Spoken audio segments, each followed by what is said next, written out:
Hi, hello, and very good evening. So let's get started with today's Journal Club presentation. Now, today we are going to have two presentations. First would be on microbiota, gut-brain axis. As per what to say, your voting, you have chosen that to be the first topic that had to be discussed now. And then we'll be also looking at acupuncture for obstructive sleep apnea from Dr. MS Shankara, right? So we had missed his presentation last time due to connectivity issues, so we'll be presenting later. And again, as you had requested, we are going to keep the presentations really short, as simple as like 15 to 20 minutes presentations. Okay, so I will try to do justice for this huge topic of microbiota gut brain axis and try to cover as much as possible within that 15 to 20 minutes span. Okay, now moving ahead with the today's topic. Now what we are going to see in today's presentation is an overview, a simple overview of what we are going to see today. We are going to see what is gut microbiome, first and foremost thing. Second thing is what to eat. When it comes to gut microbiome, we need we know that we need a really healthy gut microbiome and the ratio of bacteroidetes and firmicutes. What do we have to eat to keep a healthy gut microbiome, and why we need this, and how is it beneficial? Now the most important part of all these journal clubs are to understand the science and mechanism of each and every concept of naturopathy. Okay, and we generally say we start with enema, isn't it? Whenever we are giving a treatment, a naturopathy treatment, we start by giving enema, fine, or either it be the we call it like Shatkriyas or Panchakarma, whatever it is, as much as cleansing the three doshas, as much as cleansing the five elements. It's very important to look into the gut health, fine. That is one aspect, and the other aspect of it is we keep talking about yogic diet, the importance of yogic diet, what yogic diet does to keep a yogi into the mental peaceful state and other things. How is that happening? We are going to see that today, and the clinical applications. Most important of it is the clinical applications. And in the message which I had sent in the group, which is quite intriguing, we can say, which is thought provoking for me personally, right? Thought provoking for me personally. The first and foremost thing is the IBS, inflammatory bowel disease. I remember 15 years back when I was with my mentor Dr. Balamurgan, who's a Siddha physician.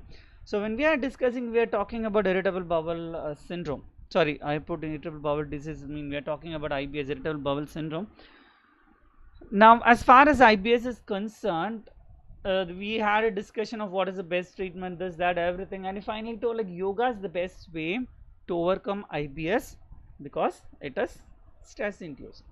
Now I couldn't understand or comprehend of how stress can has an impact on your bowels, fine.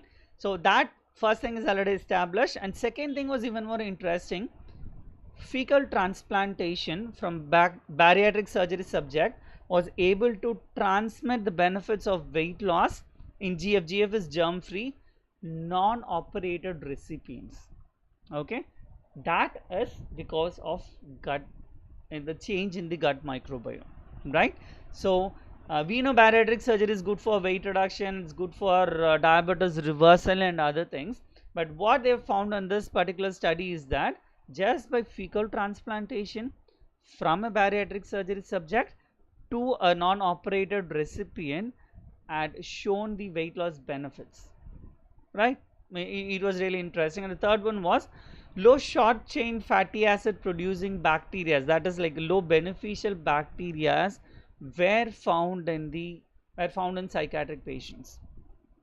So what this particular study was talking about is that it was like when you are studying the gut microbiome of psychiatric patients, depression patients in this particular instance, what they found was the gut microbiome played a major role, right? So with that as the background, we are entering into today's presentation. Now Gut microbiome, as you all know, it's all about the balance between the good bacteria and bad bacteria. It need not necessarily be like good bacteria should be 100% and your bad bacteria should be 0%, which is not practically possible. We are talking about the ratio of Bacteroidetes and Firmicutes, the ratio of the good bacteria to the bad bacteria, depending on what we eat. I mean, what we eat is one of the first thing we can say. Now, this gut microbiome, what gut microbiome resides in our cells, I mean, resides within us, it depends from the first 3 years of our life, as you can see in the picture below. Even before the baby coming out, whatever is the gut microbiome present in the mother, in the to be mother, also significantly decides that. That is the reason we emphasize on taking more like fiber rich of fruits, vegetables and other healthier thing for pregnant women. Okay, and it plays a major role in the brain function and behavior as well. So when it comes to ADHD, attention deficit hyperactive children, and also like including the autistic spectral disorder, what we see is the brain function plays a major role as with the in relation with the gut microbiome as well. Immunity and inflammation will be seeing. Gut microbiome looks after the GI health and energy metabolism, as we were seeing previously in bariatric surgery patients. Gut microbiome also ensured about the energy metabolism aspects. Now coming to what should we eat?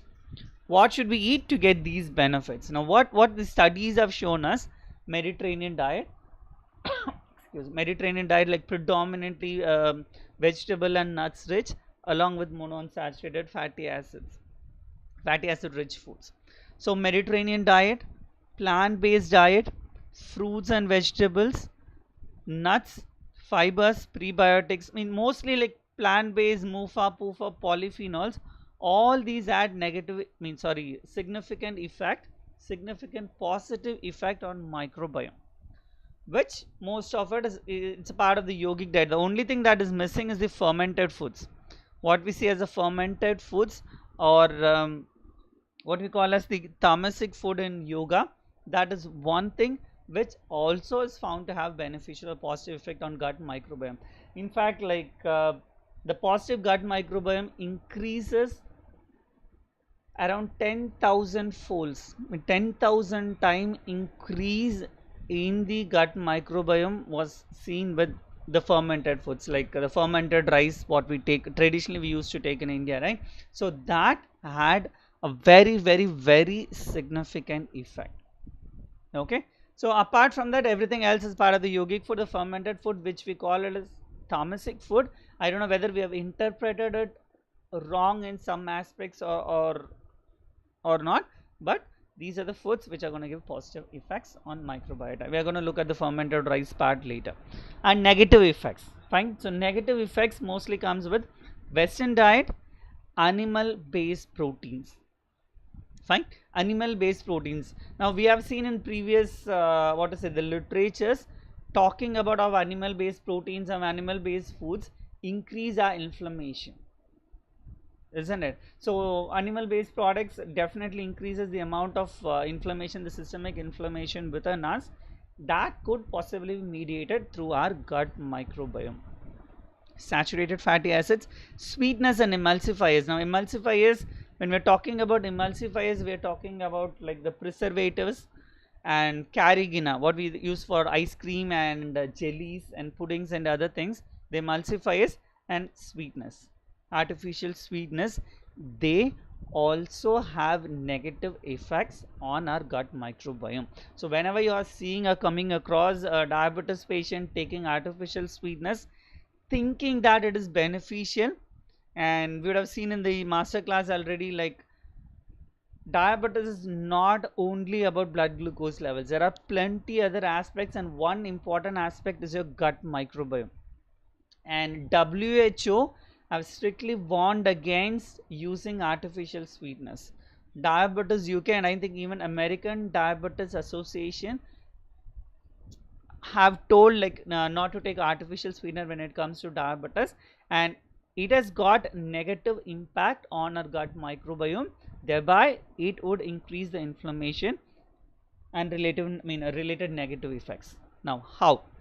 Fine. The next one is, how is it affecting us, or how is the positive effects are coming because of good microbiome? The first and foremost thing is the short chain fatty acids. What are the short chain fatty acids? Now these fatty acids could not be gained from diet. Okay, short chain fatty acids we cannot get it through the diet. It has to be synthesized from our own body.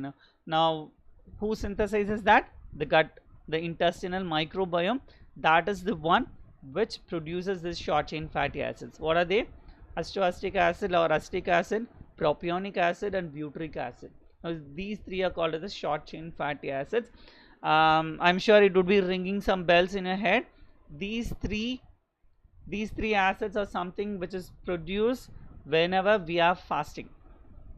Okay, when we are doing fasting, one of the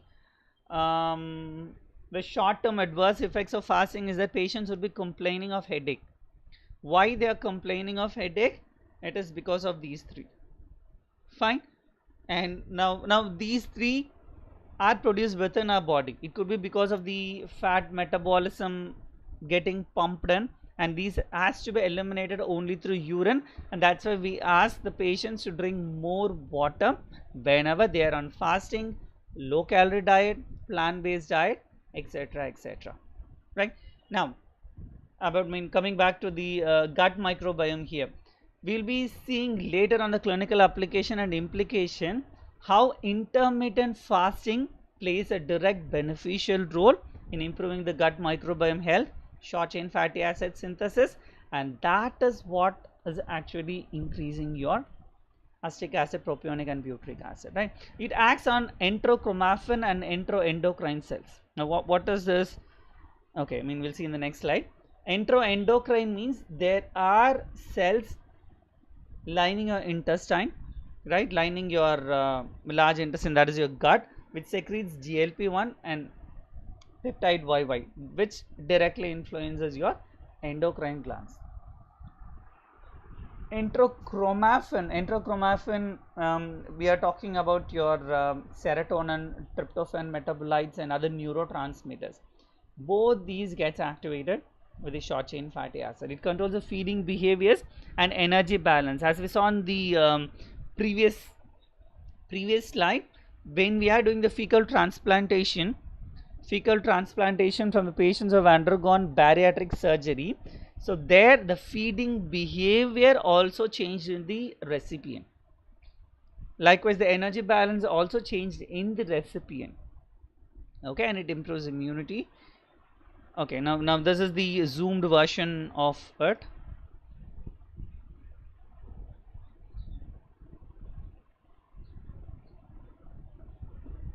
Okay, now these are the things which happens. It activates your immune system, like the neutrophil migration, reduction in your pro-inflammatory markers, right? The inflammation part, the bottom you can see the reduction in the inflammation and inflammatory markers, improvement in the anti-inflammatory agents, and you can see even the gene expression, cancer or tumor specific pathways also gets activated, or in other words, like gets inhibited. Here you can see the minus sign here, that is the inhibition of tumorogenic factors by promoting apoptosis. Okay, so it has got multiple benefits, the short chain fatty acid part. The other one is the, just like how short chain fatty acid gets secreted or the amount getting increased, there's something called secondary bile acids which gets secreted or enhanced with through this gut microbiome, that enhances GLP-1 secretion as well. Now GLP-1 is like, it has multiple benefits. It has got multiple benefits, like it increases insulin secretion, reduces glucagon secretion, it impacts your gut motility. Okay, it impacts your satiety, the amount of satiety, your fullness. All these are decided by the GLP-1 or the glucagon like peptide 1. Alright, now the third most important thing as far as gut microbiome is concerned is it releases neuroactive molecules. GABA, we know like the benefit of GABA with yoga, we would have seen in so many other studies. Now this GABA, the gut bacteria converts glutamate in the blood to GABA. Now GABA has multiple functions, like not just with the relaxation part also, but also in the neuroplasticity and few other things. GABA is directly involved, and catecholamines, dopamine, serotonin.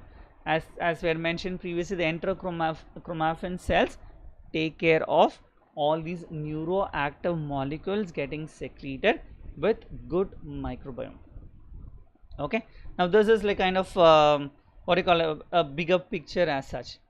To the left we have the healthy eating, fruits and vegetables, whole grain, plant based foods and fermented foods, and the negative part is the western diet here. Okay, whenever we are consuming that, here the beneficial bacteria, the beneficial bacteria secreting short chain fatty acid, which activates your enteroendocrine cells.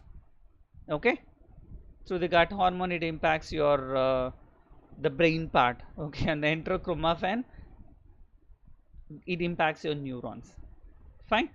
And inflammation getting reduced by and large. Take a screenshot of it for future reference, and I will also be sharing the PPTs if required. Okay, like, and this is a much simpler version of it, a much simpler version. I don't know, like, why is this not going back inside?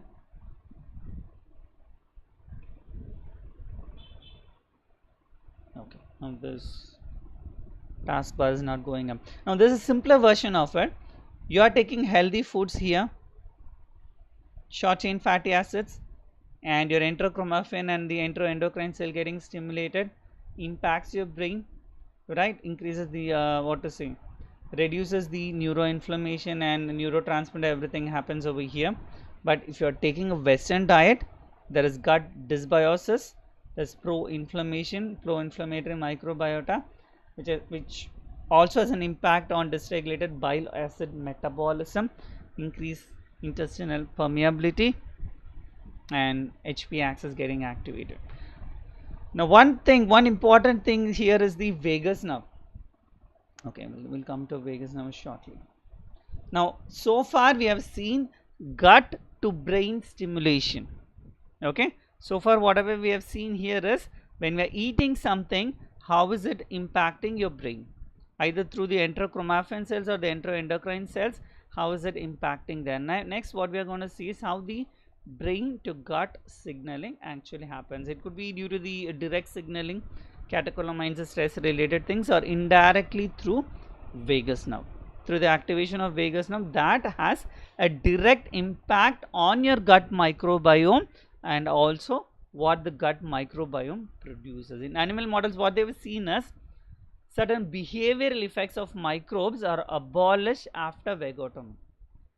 The moment we are just removing the vagus nerve in the animal model, so whatever effects we had because of gut microbes, that gets abolished, meaning that brain signals the gut microbiome activities through vagus. Now we are talking about the motor activity.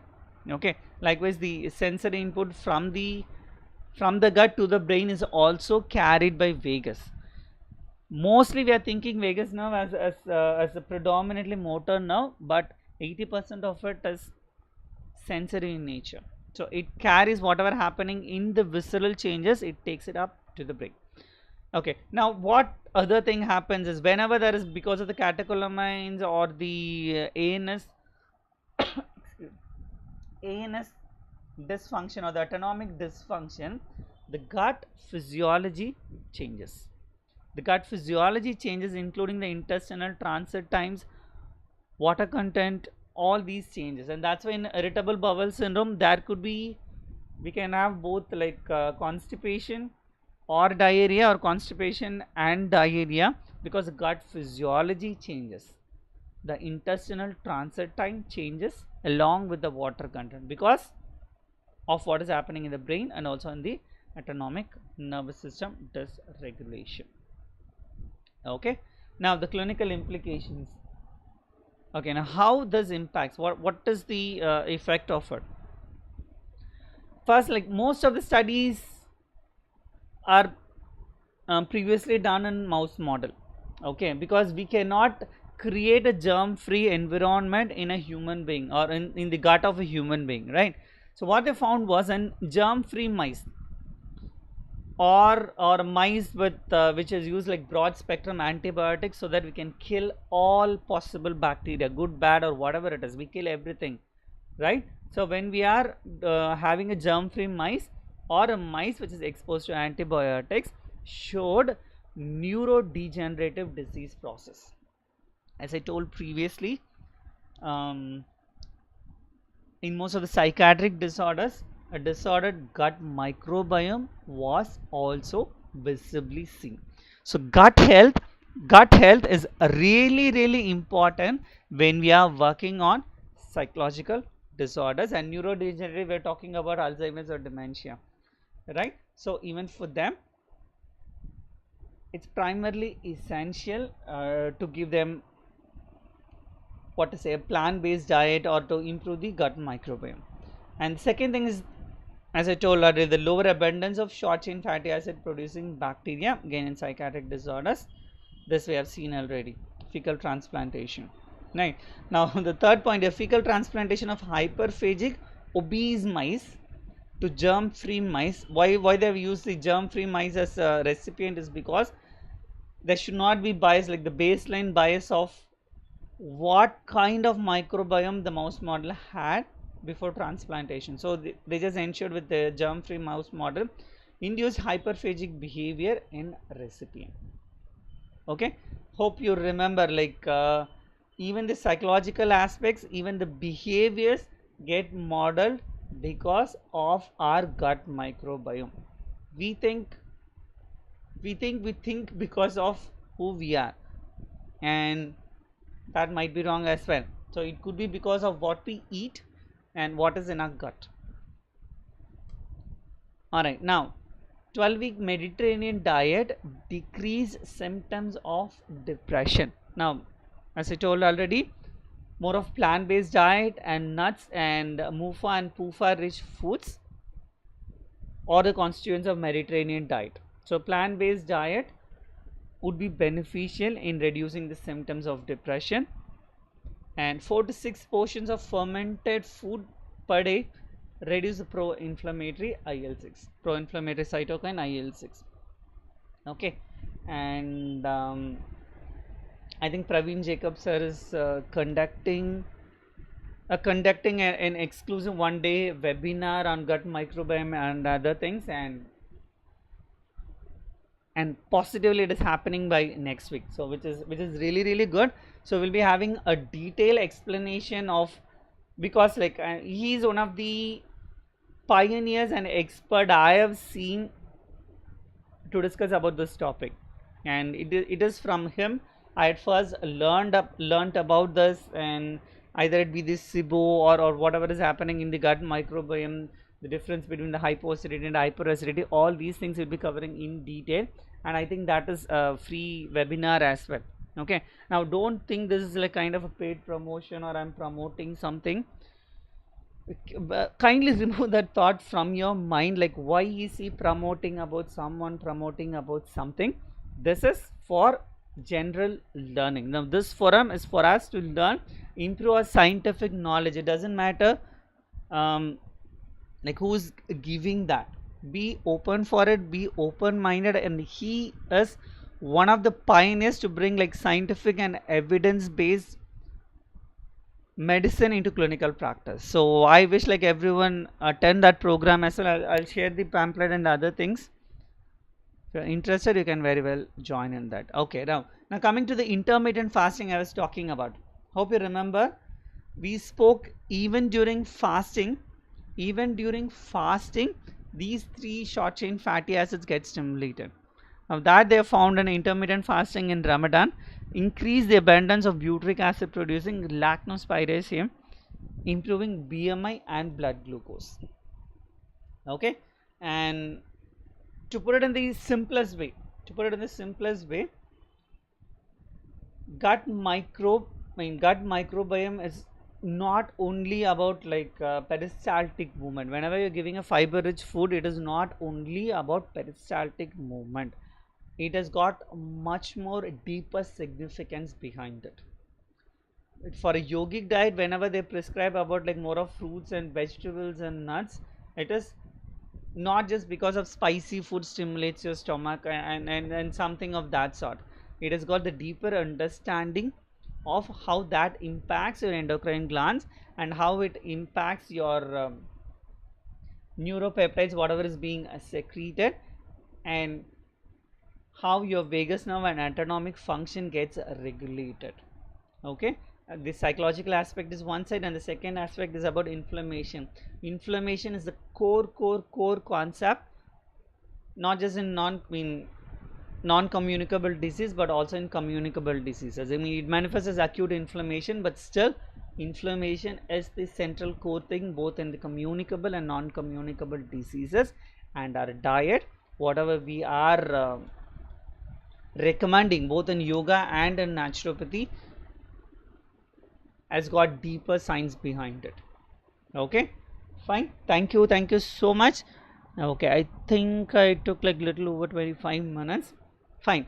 Okay, anyway, thank you so much. So we'll straight away move to the second presentation today. If Dr. Shankara, if you're available, we can start with the presentation. All right, perfect.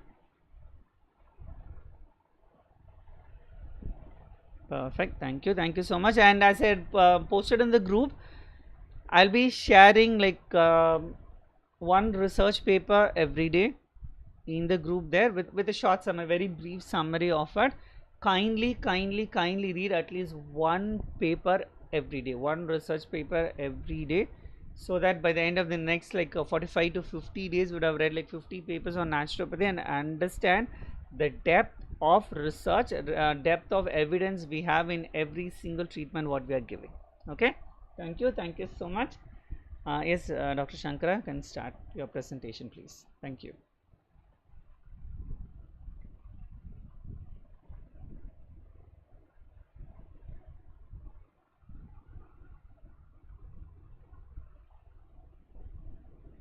You're actually muted. Kindly unmute yourself if you're not aware of her.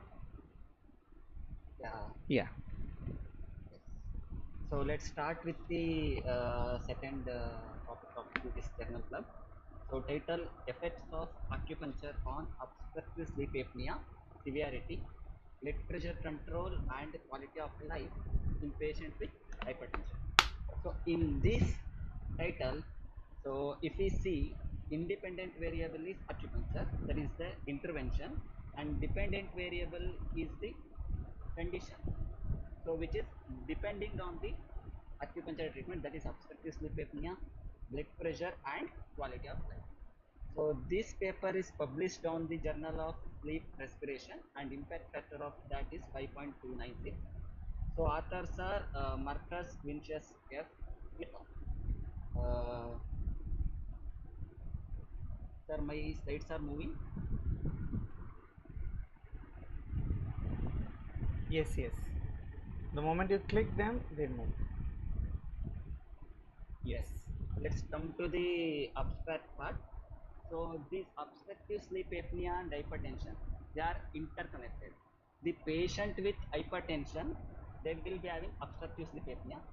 So there are well established that the patient with obstructive sleep apnea, they will uh, they will get the treatment of CPAP, that is continuous positive airway pressure, so which will reduce the BP. It is well established, but in almost 40% of the patient, this CPAP will show less complaints, and of course this also has more cost. So that's why authors are investigated the effect of acupuncture on obstructive sleep apnea severity and blood pressure control in patients with hypertension.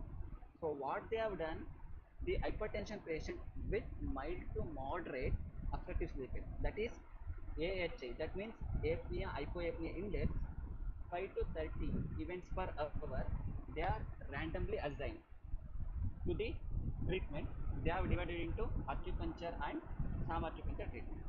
So before baseline and after 10 days of intervention, so they have uh, uh, investigation they have done, polysomnography, 24 hours of ABPM and quality of life.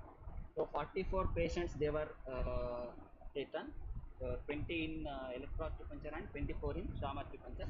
They are not found any difference in uh, apnea, hypoapnea index, and daytime or nocturnal BP and quality of life in between the acupuncture and trauma acupuncture.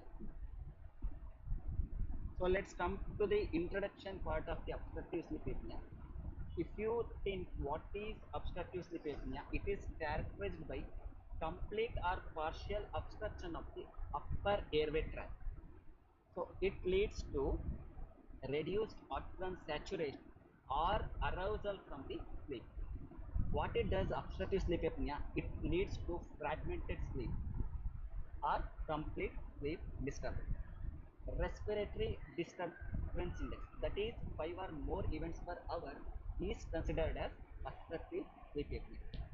Obstructive sleep apnea is major contributor for cardiovascular problems, mental health problem and quality of life. Next, American Academy of Sleep Medicine is divided obstructive sleep apnea into three severities, that is mild, moderate and severe. So mild is more than or equal to 5, moderate more than or equal to 15 and severe is more than or equal to 30. Let's come to the etiological factor. The etiological factors are multiple factors. They are aging, race, as I mentioned in the slides, alcohol, smoking, obesity, genetics, n number. So, and pathophysiology, when we come to the pathophysiology, the pathogenesis of obstructive sleep apnea is multifactorial, complex and not completely understood. Okay, so if any changes in the upper airway anatomy tissue and neuromuscular function plays a major role in the positive of the obstructive sleep apnea. But still there are certain factors which contribute to obstructive sleep apnea are obesity. In obesity patient, the obstructive sleep apnea is common, and hip and lateral pharyngeal walls or nasal congestion or enlarged pleura or tonsillar hypertrophy. These are the major contributory factors. As the patient falls asleep, the muscle tone of the nasopharynx is reduced during the sleep and airways become contracted. So these episodes are typically accompanied by reduced oxygen hemoglobin and increase the carbon dioxide level. So which in short leads to increase in the sympathetic nervous system. So thereby obstruction in the upper airway. This is the simple pathophysiology or pathogenesis of obstructive sleep apnea. Next comes uh, sleep apnea, signs and symptoms. There are daytime symptoms and nighttime symptoms. What happens in daytime? There are early morning headaches, daytime sleepiness, poor concentration in their work, or so much irritability, or falling asleep during their routine activity. These are the daytime symptoms. When it comes for nighttime symptoms, so loud persistent snoring or choking or restless sleep or frequently going to bathrooms, they are the signs and symptoms of the obstructive sleep apnea. So complications, there are multiple complications. The patient who are suffering from obstructive sleep apnea, there are multiple complications. First comes with obesity, impotency, headache, stroke, all the systems will get involved if the complications of obstructive sleep apnea. So let's comes for the diagnosis. Outpatient questionnaires. Through these questionnaires, we can diagnose the patient is suffering from obstructive sleep apnea. They are Epworth Sleepiness Scale, Berlin questionnaire, stop band questionnaire, sleep apnea, sleep disorder questionnaire, obstructive sleep apnea, 50 questionnaires, etc. These are the simple questionnaires, so which can be used in outpatient. And the gold standard diagnostic tool to diagnose obstructive sleep apnea is the polysomnography. And the management, if we come to treat for the obstructive sleep apnea, pharmacological treatments are well established. So positive airway pressure or PPAP or 11 positive airway pressure or mandible advanced cleans, these are all advanced techniques already established, but they are more trust with few side effects. So, as a non-pharmaceutical, as an alternative system of medicine physicians, we have to think how we can treat through lifestyle modification. So there we can play a major role, while through reducing weight loss or postage therapy or by educating or through changing the behavior of the patient, we can concentrate on this area. So let's come to the exact thing of the paper. In the 2013, Pedrosa and his colleague, they have done the treatment of obstructive sleep apnea with continued positive airway pressure significantly reduces BP in patient with hypertension. But here the thing is, I have said previously, in 40% of the patient, this EPAP shows less significance. But also in acupuncture and there is in Chinese medicine, acupuncture shows good treatment for obstructive sleep apnea, but previous studies, they have not included hypertensive visuals in the uh, research.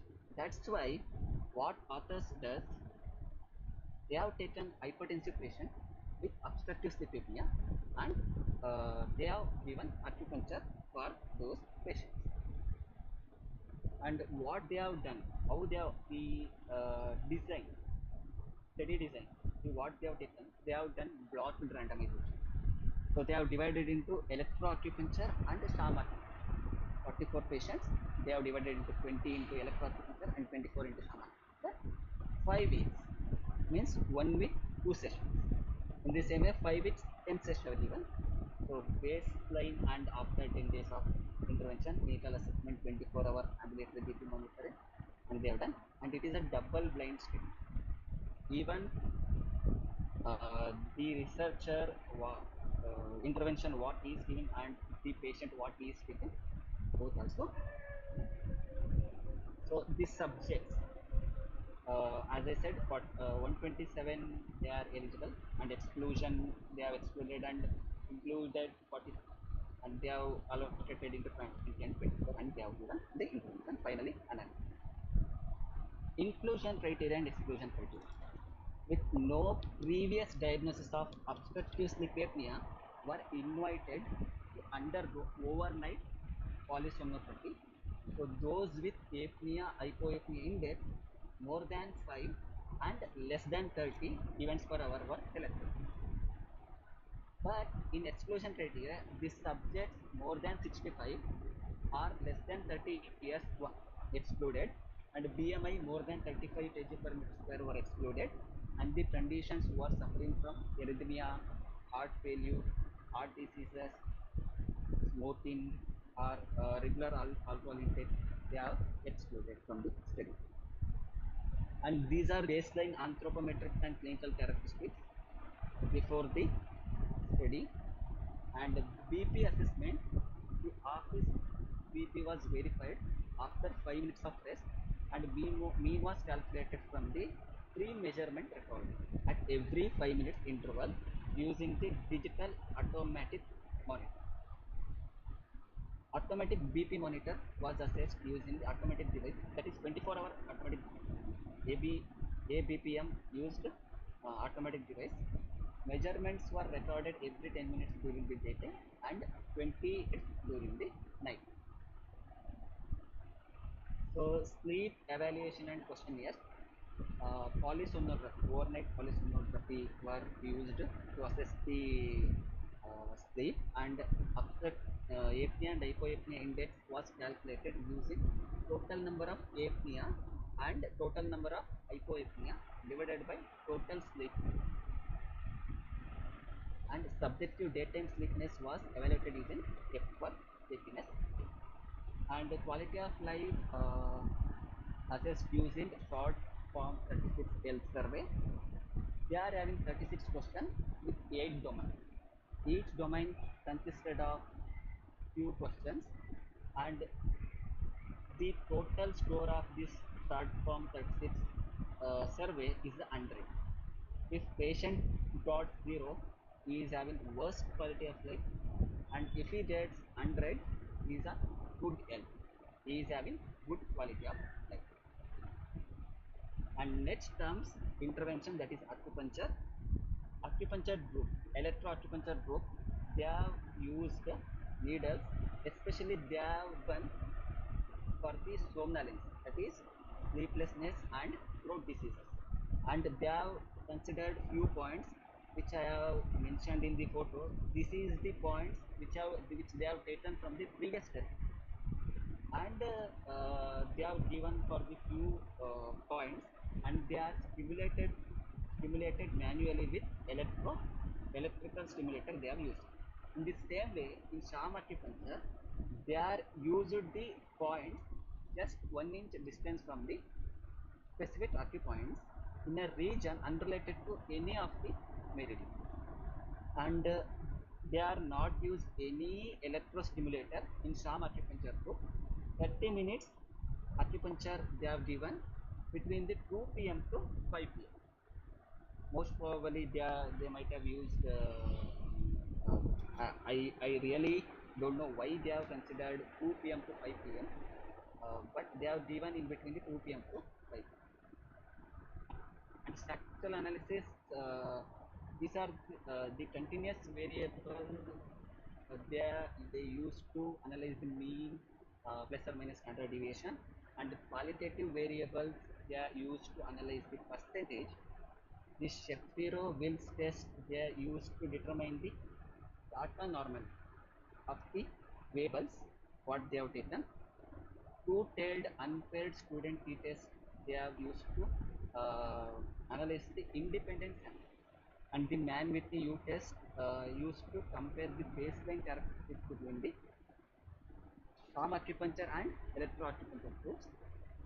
Chi-square test they used to compare the categorical variables at the baseline. Man-Whitney test they used to verify difference between the pre-post tension changes of the cardiovascular sleep variables and the quality of life domains between the electroacupuncture and sham acupuncture. Then Wilkinson test used to examine intra-group changes in the apnea hypoapnea index as a consequence of the result. Let's come to the result. They have not found any significant changes in the treatment. So if it is a less than 0.05, they have considered less than 0.05 as significant, but they have not found any of the significance in the intervention. And even in quality of life also, they have not found any of the things. You can see in the there I have mentioned the graph, electroacupuncture and sham acupuncture. Uh, in baseline and after 10 sessions, you can see the first baseline above, between 5 to 10, and from 10 to 25. And after 10 sessions, there is no changes. Few people, their condition is remains the same, and few people slightly reduced, and in few people, the apnea hypoapnea index, obstructive sleep apnea severity has increased. In sham acupuncture group also the same. That might be due to they have not given more acupuncture treatment for them. They have just considered 2 sessions per week. So they have taken 5 weeks of intervention, only 2 sessions per week. if they have given more sessions per week, they would have get the better results. That might be the limitation of this study. And the discussion, uh, the obstructive sleep apnea, why in obstructive sleep apnea, why the upper respiratory airway will get involved. There is a decline in the upper airway motor activity, impaired serotonin mediated excitatory drive by caudal raphe neuron. In the patient with obstructive sleep apnea, when we give acupuncture, there it happens a miracle. So what acupuncture does, really it releases the serotonin from the caudal raphe of the neuron. Then this stimulates the upper airway motor neuron, thereby increases the muscle tone of the upper airway, upper respiratory airway. In this way, acupuncture works as a miracle in the obstructive sleep apnea patient. But literally, so as they have given less sessions, weekly twice they have given, so they have not found any of the result, like the obstructive sleep apnea not reduced and the BP they have not reduced, and there is no improvement in the quality of life. Thank you.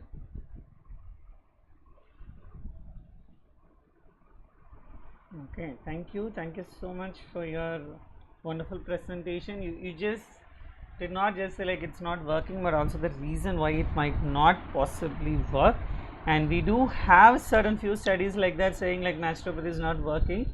In those aspects, it is always important to look how the intervention is being given, right? So the intervention duration, the frequency, and the choice of treatment, everything matters. Right, good. Thank you so much, Dr. Shankara. Sir asked the question. Yeah. Is there a they have mentioned? Yeah. So actually, they have not specifically mentioned in this paper, but they have given a reference. They have taken those points from the previous study. I have mentioned that one in that slide. So if you want, I will show that. You can see here. I have mentioned that reference below. So you can go to that paper and you can see they have used the same points which they have used in the previous one.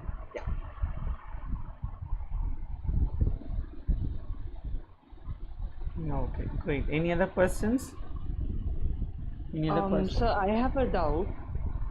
So just a general question, like what according to you is the minimal duration, like any kind of acupuncture or any therapy should be given for an obstructive sleep apnea? Because as it is mentioned in the conclusion that it was given for a short duration. Yeah. So I just wanted to know your point of view, how what would be the ideal duration for treating this particular case? Actually, it varies from individual to individual. So any of our naturopathic intervention, if we give for longer duration, it gives a better result. But in this paper, they have given just a short duration. That might be the reason they have not get the result. So previous papers, they have given the longer duration, so that's why they got the result.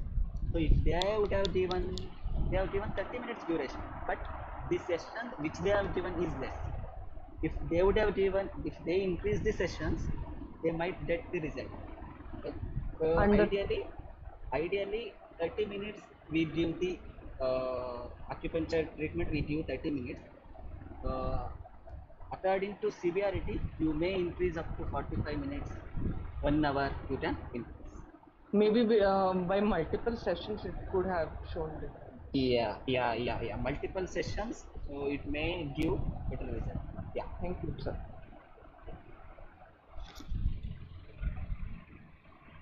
Okay, thank you so much. If you have any other questions, you can just post it in the group as well, or if you want, you can ask the questions now.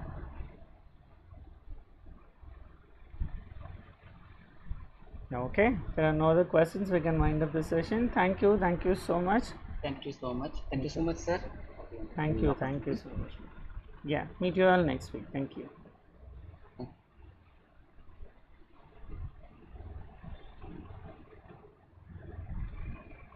Thank you. Thank you.